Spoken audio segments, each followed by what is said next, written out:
Isa na namang pamamaalam tulad ng palagi mong ginagawa. Paulit-ulit mong iniiwan at ako'y naiwan na naman sa mga malabong dahilan. Ang sakit ay hindi na bago, parang sinadyang maging bahagi ng bawat pag-alis mo. Hindi ko na mabilang kung ilang pangako ang binitiwan mo, ngunit sa bawat pagbabalik mo, tila wala ring nagbabago. Ngunit heto ako, naghihintay pa rin. Umaasa na sa bawat pag-ikot ng mundo, babalik ka.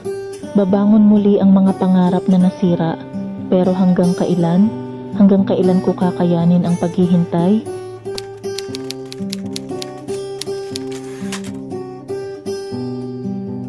Magpapaalam ka na naman, gaya ng aking inaasahan. Muli mo na naman akong iiwan sa malabong dahilan.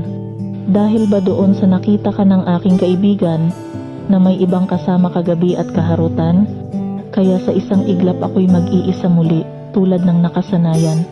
Paulit-ulit kang nangako, hindi mo naman tinutotoo. At papalit-palit ang puso sa akin, hindi nagseseryoso. Di ba't sabi mo noon ay di ka nauulit sa pagloloko, na ako lang ang bukod tangi ang mamahalin mo. Kaya ngayon, di ko maintindihan kung ano ang kulang sa sarili ko. Paikot-ikot lang ang kwento, wala nang pagbabago. Mga dahilan mo na pare-pareho, akin ang kabisado. Minahal ka naman ng tapat at ginawang aking mundo. Sa puso ko ay walang iba, ikaw lamang ang inibig ng buo. Ngunit kay gandang mga pangarap ay biglang nasayang at naglaho. Babalikan mo rin ako, itaga mo yan sa bato. Dahil ako lamang ang nagbigay sa iyo. Kaya babalikan mo rin ako, alam ko. Dahil tinuring kang higit sa aking buhay at mundo, na hindi kayang gawin ng mga nakilala mo.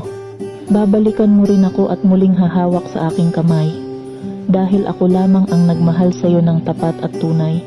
Kaya babalikan mo rin ako dahil sa akin ka lang nasanay. Dahil alam mo na nandito lang ako lagi para sa iyo naghihintay. Kaso ang hindi ko lang alam kung hanggang kailan, kung nandito pa ako para sa iyo nag-aabang, o tuluyan na rin akong lilisan sa lugar na dati nating tagpuan.